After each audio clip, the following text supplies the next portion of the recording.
Being shy isn't the problem, but allowing it to control you is. Today we're going to discuss shyness in a way that I hope can help you break free and become more in control of you. So if you're shy and you're looking for a way out, or at least a way to have more control over yourself, then sit back and let's have a chat.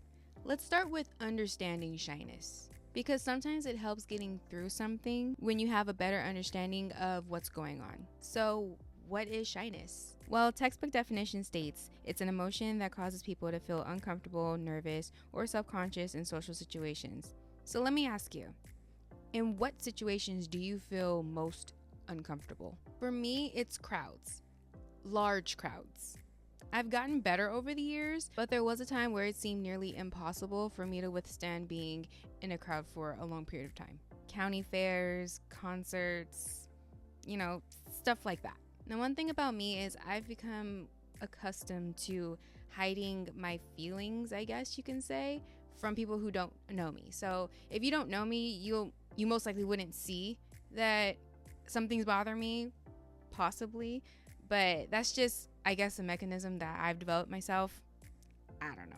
But I can remember feeling so stiff, so like I was trapped on the inside, almost as if I was like in the sunken place.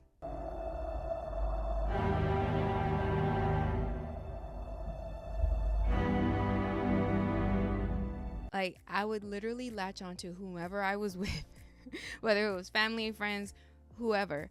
I would latch onto them and literally just close my eyes and just breathe like, okay, you can do this. And that would be how I would get through moving through the crowd. I know. I couldn't take it. But hey, I made it through, so can you. Okay, so I think you guys get the point and you have a better understanding of what shyness is.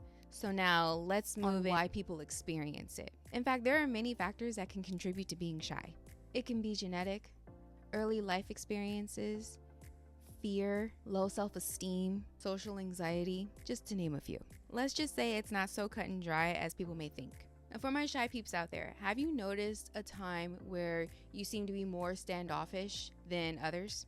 That's because there are triggers. I'm almost certain that once you figure out what your triggers are, you're going to be that much closer to overcoming your debilitating shyness. So ask yourself, when do you feel most shy? Is it when you're in crowds? What about with public speaking, social events, meeting new people? Now would be a great time to self-evaluate and figure out what your triggers are, because knowing this information can be very vital in helping with your progress. For example, I know that large crowds can trigger a shy-like experience for me, but knowing ahead of time of what to expect can make a big difference and help me cope versus it being sprung on me last minute. I'll explain that a little further in the next point, which is to shift your mindset. Now, up until this point, we viewed shyness as a weakness, but now I want you to view it as a strength. Think about the possible good that can come from being shy. Simply put, most shy beings are not huge talkers. And if you're anything like me, you think a lot. Matter of fact, I'm willing to bet that you're probably a deep thinker. And you know what pairs well with thinking? Listening. Let's look at it more in a broader sense. With being such a big thinker, it helps you to sit back and observe. You most likely think before you speak. Possibly you think too much and it limits your ability to answer. And that's okay, but here's how we'll refocus it to something more positive. You're less likely to act on impulsive thoughts that could send you on a rabbit hole to literal destruction. And by being a great listener, you're also able to scope out the scene in more detail. So when you do eventually speak, you'll be coming from a place of wisdom, because you literally just spent so much time powering up on knowledge by thinking deeply and being a great listener. And for those of us who tend to step out of our comfort zone, whether it's on accident or on purpose, it tends to feel uncomfortable. I want you to embrace that discomfort and utilize it as a sign of growth. Let's use me for example. Back in college, it was required for me to take a communications class. Oh my gosh, so many speeches. Like each week was a new speech and it made me feel so uncomfortable. But back then I also cared about getting good grades. So I guess that was the one thing that helped me stay afloat in that class. And when it came to our final, we had to do like a 2 to 5 minute speech. I can't remember the exact specifics of what the speech had to be about, but I'm almost sure it had to do with something of what you want to end up doing, like your career wise. Back then, I wanted to go into healthcare. So I believe my speech, I pretended to be a doctor. And it was pretty cool because I invited my cousin and then she brought her son, and they both were like my patients. Anyways, when the teacher asked who wants to go first, I rose my hand with 80% confidence. I mainly just wanted to get it over with, but let me tell you why. I knew if I sat there in that class and watched multiple people constantly go up and give their speech, I knew that I was just going to sit there. The anxiety was going to creep in, and I was going to get to the point where I was most likely not going to want to do it.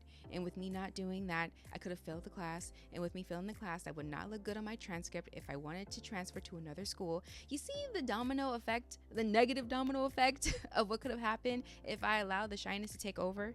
That's the power of deep thinking that I utilize to motivate me into stepping out of my comfort zone. I rose my hand, I performed my speech, and I got an A in the class, by the way. There's so much power in self-acceptance. Once you know more about you and accept who you are, it can make you unstoppable. You know your triggers. You take time to think, observe, and then act. And with that process, you will see your blessing on the other side. A wise man once said that your blessing is on the other side of your fear, and that statement could not be any more true. Before I go, I want to leave you with some mental tools that I hope can help you navigate through your shyness a little more smoothly. Now, remember when I said, now would be a great time to self-evaluate and figure out what your triggers are. Okay, so here's how we start to make better progress. Start with gradual exposure to social situations. We all have that one friend that constantly invites us to small gatherings, and we usually make up excuses of why we can't go. Well, no more excuses. I want you to go. Because that would be a great place to start by gradually exposing yourself to social situations. You don't have to stay long. Maybe an hour or so of being around a little more people than you're used to could be enough to get you to flourish in environments of where you're not so comfortable. And try not to be standoffish either. In order for this process to work, you kind of have to do some things that you normally wouldn't do. Just be out of the norm just a little bit. Small talk is good, whether it's with a stranger or someone you've probably seen around but don't really converse with much, or someone you want to get to know. Like literally a simple hi, how are you with a smile can go a long way. And don't overdo it. Try to be as natural as possible and just go with the vibes. And be prepared to know that not everyone is going to give you the response that you're looking for, which is why you need to be natural. Don't rehearse this or anything, because you're not going to know what someone else is going to respond to what you're saying. And utilize each interaction as a lesson. Whether it goes the way you would like or it goes the way that you hoped it wouldn't, it's all lesson learned. But I'm telling you now, no matter how the situation goes, the fact that you allowed yourself to step outside your comfort zone and give it a try, that's a big deal.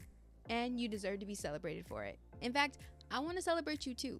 So comment below of a time when you stepped out of your comfort zone and how'd it go. Share your stories if you have any. I promise to read them all, and I'll definitely respond. Until then, I hope you found the content in this video to be helpful. Let me know if you decide to utilize any of the tips that I mentioned. Or if you have any tips to share with someone else, please comment them below, because you never know who you could be helping. Share this video with your shy friends if you feel it could help them.